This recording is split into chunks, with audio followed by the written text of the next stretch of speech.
So today I'll be talking about how your thoughts dictate your behaviors. What a liberation it is to realize that the voice inside my head is not who I am. Who am I then? The one who sees that. This is such a beautiful quote from none other than Eckhart Tolle. He's the author of one of my favorite books, The Power of Now. Did you know that over 95% of our thoughts are unconscious and automatic? Mind blown. I have come to see a pattern where my behaviors are linked to the thoughts that I have.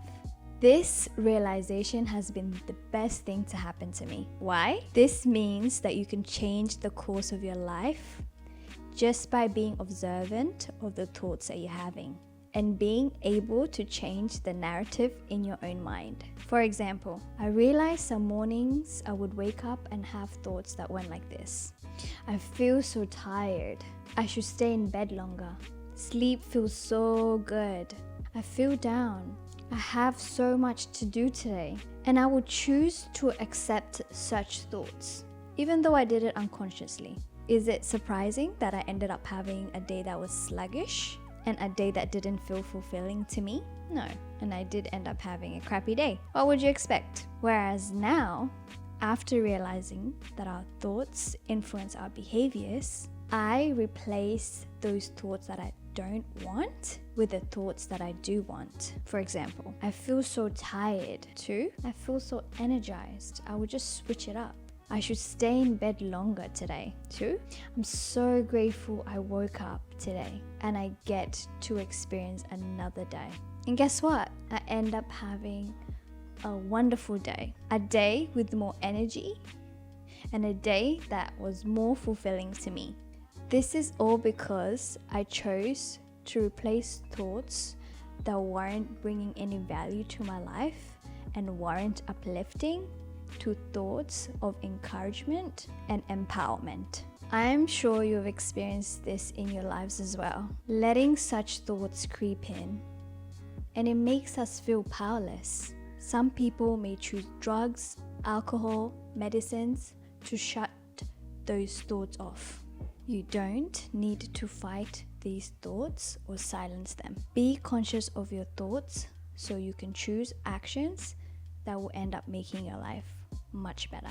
Be okay with feeling down and even staying down so you can learn from that situation. We are so used to distractions which help us numb our emotions and feelings. We are so used to running away from ourselves. That makes feeling the highs and the lows of life much, much more intense than what it actually is. Now, what are the things that you can do to become conscious of your thoughts so you can live the life you want? Firstly, remind yourself daily that you're a purposeful being. You are here for a reason. There's one in a crazy amount of number that you even exist. So you must have a purpose here. And just remind yourself, you're a purposeful being.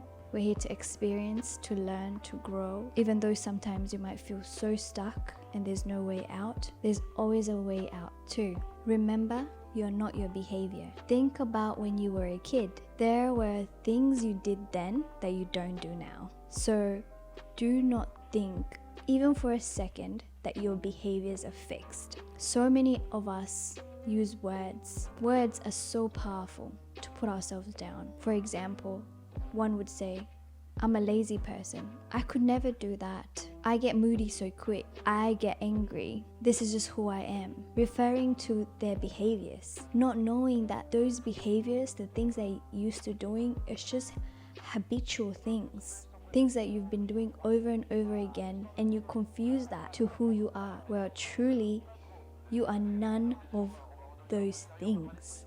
You can change your behaviors. You can wake up tomorrow and say, you know what? I'm gonna stop smoking.